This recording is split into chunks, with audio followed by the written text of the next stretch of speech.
Assalamualaikum warahmatullahi wabarakatuh. Selamat pagi anak-anakku semua, siswa baru SMK N1 Sukorejo. Sebelumnya saya perkenalkan diri, nama saya Ibu Solihatul Aji. Saya mengajar mata diklat produk kreatif dan kewirausahaan. Dalam kesempatan kali ini saya akan memberikan materi tentang kewirausahaan. Mengapa materi kewirausahaan diberikan di SMK? Sebelumnya mungkin akan saya jelaskan ada beberapa option yang mungkin akan dipilih oleh lulusan SMK.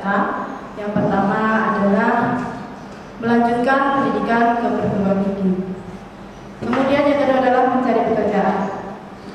Dalam hal ini, perkembangan teknologi saat ini banyak bidang pekerjaan yang hilang, yang mana digantikan oleh mesin. Ini menjadi permasalahan tersendiri. Kemudian yang kedua adalah tingkat pengangguran terbuka atau TPT per Februari 2020 berjumlah 6,88 juta orang. Kemudian option yang ketiga adalah menciptakan lapangan kerja. Banyak bidang usaha baru yang muncul. Kemudian yang kedua adalah pada tahun 2018 jumlah startup di Indonesia yang baru mencapai 992 startup. Ini berkaitan dengan munculnya wirausahawan muda terutama di Indonesia, yang tercatat di situ ada 992 startup. Opsi yang ketiga inilah yang menjadi latar belakang pentingnya siswa SMK dilatih untuk berwirausaha di sekolah. Selain itu, menurut David McClellan, negara yang mempunyai banyak entrepreneur adalah negara yang perekonomiannya mempunyai potensi yang ketat untuk maju dan menjadi negara yang makmur. Oleh karena itu, apabila pembelajaran entrepreneurship tidak ada dalam agenda nasional sebuah negara, cita-cita untuk lepas dari kemiskinan dan bangkit meraih kemakmuran hanyalah utopia. Suatu negara akan makmur apabila mempunyai setidaknya 2% entrepreneur dari seluruh jumlah penduduk yang ada dalam sebuah negara. Data yang ada saat ini menunjukkan bahwa yang pertama, perhitungan rasio kewirausahaan berdasarkan perbandingan antara jumlah penduduk yang usianya menetap, yang usahanya menetap dibagi total jumlah penduduk. Data sensus ekonomi BPS tahun 2016 terdapat 26,7 juta pelaku usaha non pertanian terdiri dari 18,9 juta penduduk yang usahanya tidak menetap dan 7,8 juta penduduk yang usahanya menetap atau rasio kewirausahaan ditetapkan 3,1% pada periode 2017. Kemudian data yang kedua, baseline 2019 adalah 3,3% atau setara dengan 8,2 juta. Artinya dengan target 3,9%, maka masih perlu 1,5 juta penduduk yang usahanya menetap, atau sampai dengan 2024 harus terdapat 9,7 juta jumlah penduduk yang usahanya menetap. Kemudian data yang ketiga, penumbuhan 1,5 juta wirausaha baru tentunya efektif dalam kurun waktu 3 tahun atau mulai tahun 2022 sampai dengan 2024. Ini terkait dengan COVID-19 ya, sehingga yang menjadi perhitungan adalah mulai 2022, karena mungkin tahun depan itu masih dalam tahap perbaikan. Kemudian sehingga rata-rata target per tahunnya 500.000 wirausaha wirausaha baru, dan target ini akan tercapai jika Kementerian KUKM dapat mendorong pemerintah daerah, khususnya 518 kabupaten atau kota untuk bersinergi melalui penciptaan 1000 wirausaha baru di masing-masing wilayahnya. Pertumbuhan usaha wirausaha menyebutkan jumlah pelaku usaha non-pertanian sebanyak 26,7 juta orang. Target pertumbuhan wirausaha sampai dengan 2024 adalah 4% atau kurang lebih 1 juta wirausaha baru. Target ini akan tercapai jika target rasio kewirausahaan nasional 3,9% juga tercapai. Kemudian terkait dengan sekolah, yang mana sekolah menjadi tempat yang sangat strategis untuk menumbuhkan bakat wirausaha. Alasannya adalah yang pertama, sekolah adalah lembaga pendidikan yang sangat dipercaya masyarakat untuk masa depan yang lebih baik. Kemudian sekolah sudah memiliki jaringan di seluruh pelosok negeri. Alasan yang ketiga adalah melalui sekolah juga bisa menjangkau dan mempengaruhi keluarga anak didik. SMK merupakan sekolah formal di bawah Departemen Pendidikan Nasional yang mempunyai tujuan antara lain adalah menghasilkan tamatan yang siap memasuki lapangan kerja secara mandiri sebagai wirausaha atau entrepreneur. Dalam usia siswa yang rata-rata masih dalam masa produktif, untuk menerima ilmu pengetahuan dan teknologi, termasuk di dalamnya ilmu wirausaha, maka SMK menjadi sangat penting dalam menyiapkan tamatan yang siap untuk berwirausaha. Demikian prolog materi kewirausahaan. Selanjutnya akan kita lanjutkan pada sesi berikutnya. Terima kasih atas perhatiannya. Wassalamualaikum warahmatullahi wabarakatuh.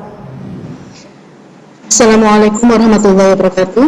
Anak-anak sekalian, siswa baru SMKN 1 Sukorejo, marilah kita lanjutkan pada sesi kedua tentang materi kewirausahaan. Kali ini saya akan berbagi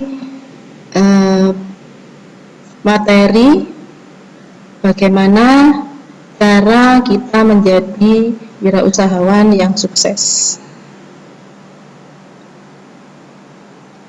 Mungkinkah bisnis tanpa modal? Modal bisa berupa uang, bisa berupa barang. Mengapa tidak? Kita bisa memulai bisnis tanpa modal. Benarkah modal itu merupakan kebutuhan utama untuk memulai sebuah usaha?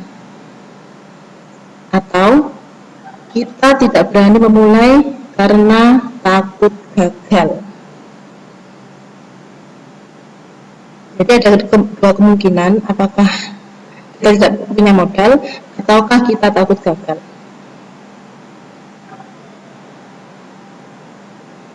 Bagaimana kalau kita ingin memulai sebuah bisnis? Jangan menggunakan analisis berlebihan, karena yang paling penting adalah memulai. Sekali lagi, memulai.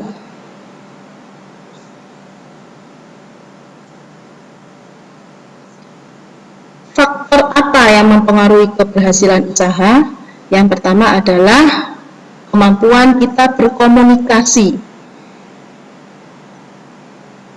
Kemudian selain kita harus bisa berkomunikasi, kita juga harus mempunyai keberanian untuk mengambil sebuah resiko.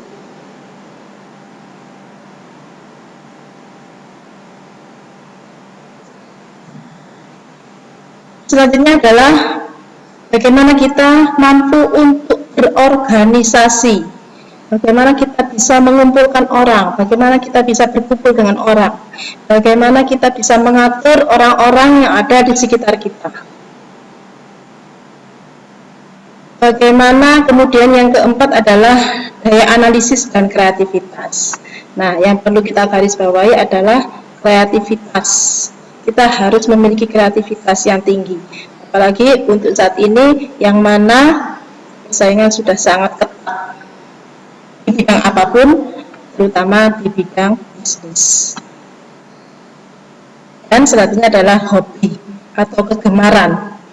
Kalian bisa memulai bisnis dari hobi yang kalian miliki, hobi yang kalian tekuni saat ini. Dari hobi saja, berbekal hobi saja kita bisa memulai sebuah usaha. Dan biasanya kalau orang memulai sebuah usaha dari hobinya, dia akan bisa menikmati usaha tersebut karena dia menyukai bidang itu. Misalnya yang hobi berenang, dia kemudian punya tanah, kemudian membangun itu untuk dijadikan kolam renang.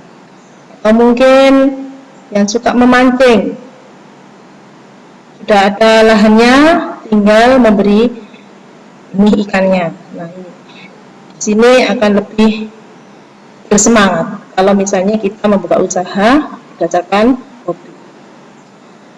Selanjutnya adalah langkah-langkah apa yang diperlukan untuk memulai sebuah bisnis. Yang pertama, kalian harus bisa memilih jenis usaha atau produk yang memang dibutuhkan oleh konsumen.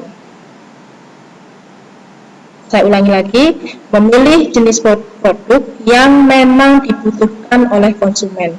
Karena kita membuat usaha atau memproduksi sebuah produk, itu karena ada yang butuh untuk dijual, untuk dipasarkan kepada orang lain, bukan untuk diri kita sendiri. Itu bedanya. Jadi meskipun tadi berawal dari hobi, kesukaan kalian, tapi kalau itu memang disukai juga oleh orang lain, berarti bisa dipilih untuk menjadi jenis usaha yang kalian jalankan. Bagaimana memilih jenis usaha? Yang pertama di sini memilih jenis usaha atau produk adalah jenis usaha yang dipilih dapat dimulai dari hobi atau sesuai dengan arah yang diimpikan sehingga mampu untuk membangun semangat memulai usaha. Contohnya, pertanian, perikanan, konveksi, makanan atau kue, warung yang selama ini mungkin sekarang istilahnya adalah bisnis kuliner, bakso, lembaga kursus, dan lain-lain. Dan tentunya kita harus ingat bahwa produk yang akan kita hasilkan harus bermanfaat atau dibutuhkan oleh konsumen. Sekarang apa sih produk itu? Produk adalah segala sesuatu yang dihasilkan dan dapat ditawarkan melalui mekanisme pasar guna memenuhi kebutuhan dan memuaskan keinginan pelanggan. Itu produk. Bagaimana proses pengembangan produk? Yang pertama yang dilihat adalah kebutuhan pelanggan. Ya. Di sini kebutuhan pelanggan, kekuatan lembaga, penetapan posisi kompetitif atau persaingan. Jadi kalau misalnya kita lihat pada bagan yang saya tampilkan adalah berbagai tingkatan produk. Yang pertama adalah produk inti, yang kedua produk aktual, kemudian bahannya, ya, produk aktual itu bahan yang berupa bahan. Kemudian produk tambahan adalah aksesorisnya.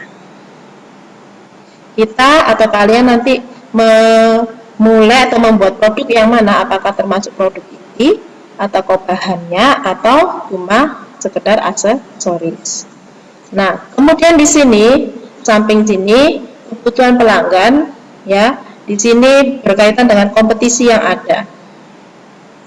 Yang pertama adalah membuat rancangan. rancangan produk. Kita membuat rancangan, setelah itu kemudian membuat pilot test atau produk yang akan menjadi testing atau percobaan. Setelah itu produknya diluncurkan ke pasar atau hanya sekedar survei, tapi produk yang kita berikan atau kita luncurkan ke pasar itu memang sudah menjadi produk kita. Kemudian mengevaluasi dari segala persiapan yang sudah dilakukan, dan yang terakhir di sini adalah riset pasar. Dari hasil riset pasar ini nanti kita akan mendapatkan data tentang produk apa yang memang dibutuhkan dan disukai oleh konsumen, yang nantinya akan menjadikan masukan bagi rancangan produk berikutnya kalau memang produknya masih harus direvisi. Kalau memang produknya sudah sesuai dengan yang diinginkan konsumen, berarti kita tinggal melanjutkan dari rancangan yang pertama.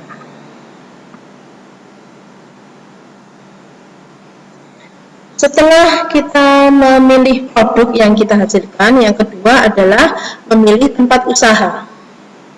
Di sini ada gambar mall ya, kemudian ada di pasar tradisional, ada rumah makan, di sini toko atau restoran pun, dan sebagainya. Tempat usaha dipilih berdasarkan pada jenis produk serta kemudahan dalam melakukan penjualan. Jadi tempat usaha kita tidak bisa memilih asal-asalan, kita harus mencari tempat yang memang memudahkan kita untuk menjual sebuah produk. Jadi tempat itu mencari yang strategis untuk penjualan. Perlu dilakukan segmentasi agar antara produk dan tempat sesuai. Jadi misalnya kita menjual alat-alat tulis, tempat yang sesuai di mana? Yang pasti dekat sekolah, dekat kantor. Kalau kita menjual alat tulis di tempat lingkungan, misalnya di situ adalah pertanian, tentunya kurang tepat. Jadi kita mencari tempat yang strategis yang sesuai dengan produk yang kita hasilkan. Selanjutnya adalah segmentasi pasar atau pembagian pasar. Pembagian pasar atau penggolongan pelanggan berdasar pada kebutuhan dan keinginan mereka secara umum. Jadi nanti segmentasi pasarnya misalnya untuk anak-anak, untuk orang dewasa misalnya, atau mungkin berdasarkan profesi. Segmentasi pasarnya adalah untuk pelajar, misalnya untuk petani, untuk pedagang, untuk nelayan dan sebagainya. Mereka pasti memiliki kebutuhan yang berbeda. Segmentasi sangat diperlukan agar strategi pemasaran menjadi lebih efektif.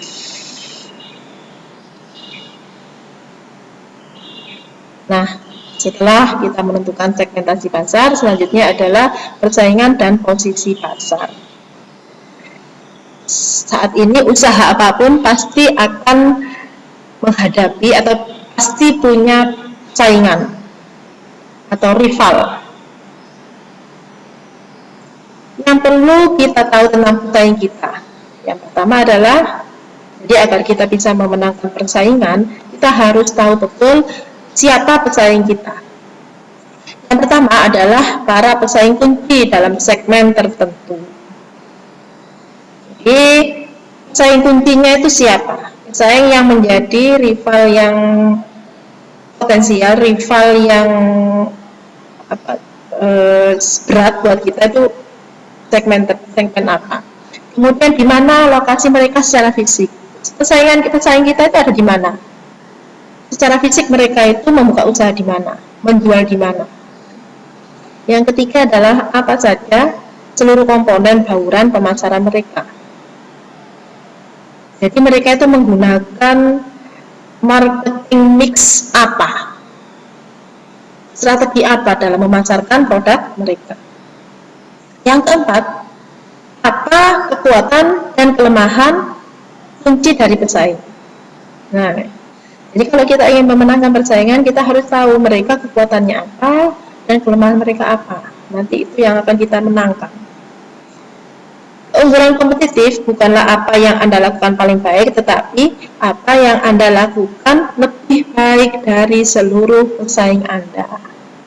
Jadi kalau kita ingin memenangkan persaingan, kita harus melakukan sesuatu yang lebih baik dari pesaing kita. Selanjutnya adalah strategi penetapan harga ekspor. Di sini menetapkan harga. Yang pertama adalah yang dimaksud, ini mungkin kalau untuk yang ekspor ya, tapi kalau misalnya untuk usaha masih awal, mungkin belum sampai pada ekspor, masih dipasarkan di daerah kita masing-masing.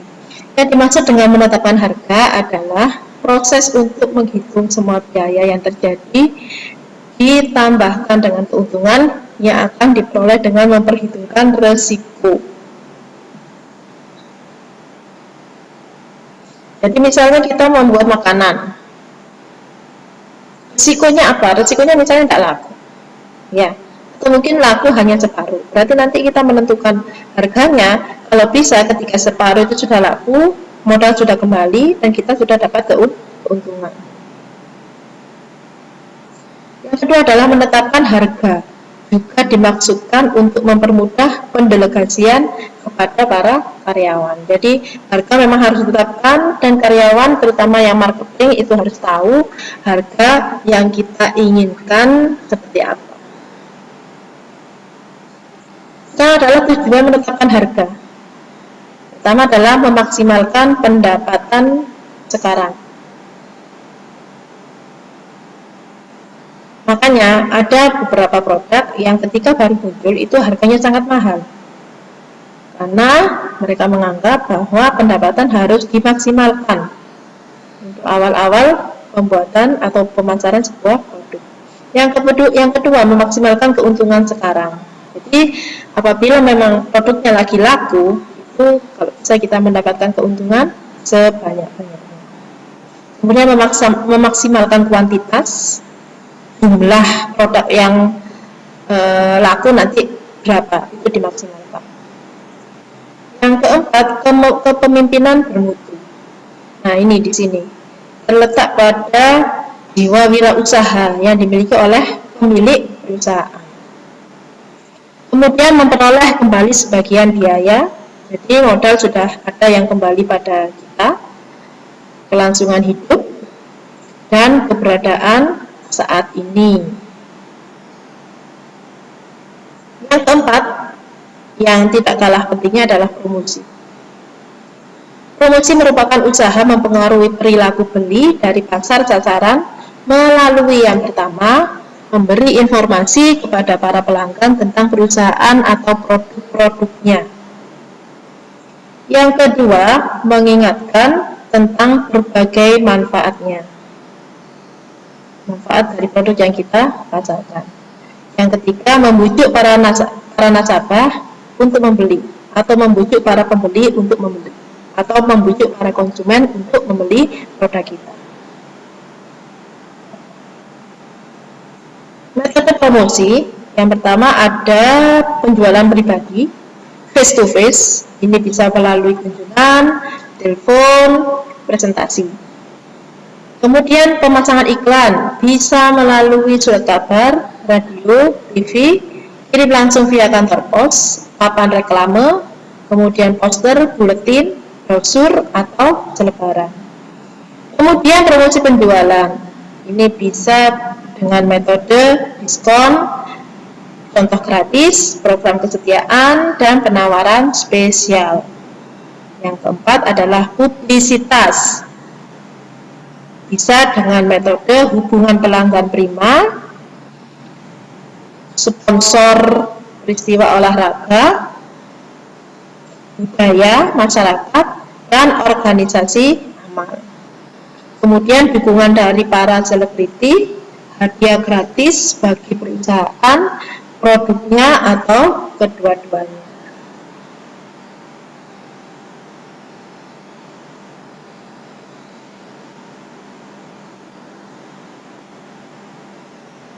Yang kelima adalah bagaimana kita nanti merekrut karyawan.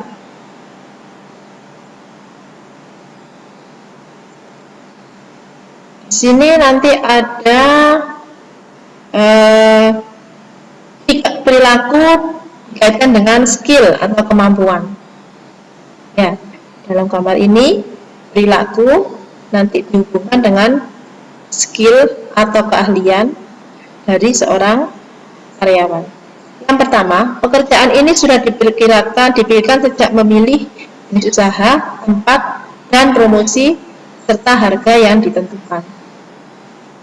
Selanjutnya adalah pada tahap awal usaha boleh dilakukan sendiri, namun jika ingin berkembang diharapkan melakukan rekrutmen karyawan, karena tidak mungkin ketika usaha berkembang dapat dilakukan sendiri. Yang ketiga, tentukan kriteria agar sesuai dengan yang dibutuhkan. Ya. Jadi perilaku dan keahlian ini harus sesuai dengan kriteria yang dibutuhkan oleh perusahaan. Banyak orang sukses memulai usaha, namun gagal mengelola usaha, sehingga bertahun-tahun usahanya tidak tumbuh dan berkembang. Tetapi, dia adalah orang sukses dalam memulai usaha. Karena memang memulai usaha itu sesuatu yang berat. Karena kita masih baru tahap awal. 6. Delegasikan pekerjaan. Bila usaha sudah mulai berjalan, maka mulailah berpikir untuk mengembangkan usaha, baik membuka cabang maupun melakukan variasi atas produk yang kita miliki. Pengembangan hanya dapat dilakukan bila kita memiliki kemampuan untuk mendelegasikan tugas pada karyawan. Selanjutnya adalah yang ketujuh, mengelola keuangan. Lakukan pencatatan atau pembukuan atau transaksi yang terjadi walaupun dengan sangat sederhana. Kemudian pencatatan atau pembukuan diperlukan sebagai sumber informasi tentang keuangan kita. Selanjutnya adalah pencatatan atau pembukuan dapat digunakan sebagai monitoring usaha, mengambil keputusan, dan pengendalian.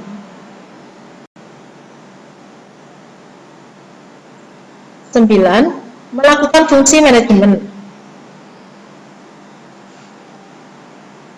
Manajemen dalam praktek adalah berupa perencanaan. Yang awal adalah merencanakan usaha, kemudian mengatur, mengalokasikan tugas, wewenang, dan sebagainya, kemudian mengarahkan, misalnya memotivasi karyawan, dan tugas-tugas penting. Yang terakhir adalah mengontrol, memastikan bahwa organisasi bergerak ke arah pencapaian tujuan dari sebuah organisasi. 8. Melakukan kontrol usaha. Ketika usaha sudah mulai berkembang, maka fungsi kontrol sudah wajib dilaksanakan. Melakukan kontrol berfungsi untuk mengelola usaha lebih baik, karena fungsi kontrol dalam rangka mempertahankan pelanggan. Kontrol dilakukan mulai dari bahan yang digunakan, kualitas karyawan, harga, tempat, teknik promosi, serta variasi usaha. Variasi produk yang berupa variasi produk. Dalam renungan akan kita temukan ide-ide besar, tapi hanya yang melakukan aksi nyata yang akan mendapatkan hasil yang besar. Jadi kalau kita punya ide besar tapi tidak melakukannya, maka kita tidak akan mendapatkan hasil yang besar. Hambatan besar kita untuk memulai bisnis adalah orang terdekat kita sendiri, seperti orang tua, istri atau suami, saudara, teman terdekat. Untuk itu jangan pernah ragu untuk memulai usaha. Jadi orang-orang terdekat ini justru kadang menjadi hambatan bagi kita untuk memulai sebuah usaha. Ingatlah bahwa perjalanan 1000 km pasti dimulai dari langkah pertama, dan itu pasti berat. Dan berhitung pun pasti dimulai dari angka 1. Untuk itu, mulailah melangkah sebagai sebuah awal Anda mencapai tujuan yang diinginkan. Belajar pada orang yang telah sukses maupun yang belum sukses adalah cara Jitu menjadi entrepreneur sejati. Mulailah dari sekarang dengan apa yang Anda miliki. Jangan pernah lagi tertunda hanya karena takut gagal. Kepuasan pelanggan adalah kunci sukses usaha kita.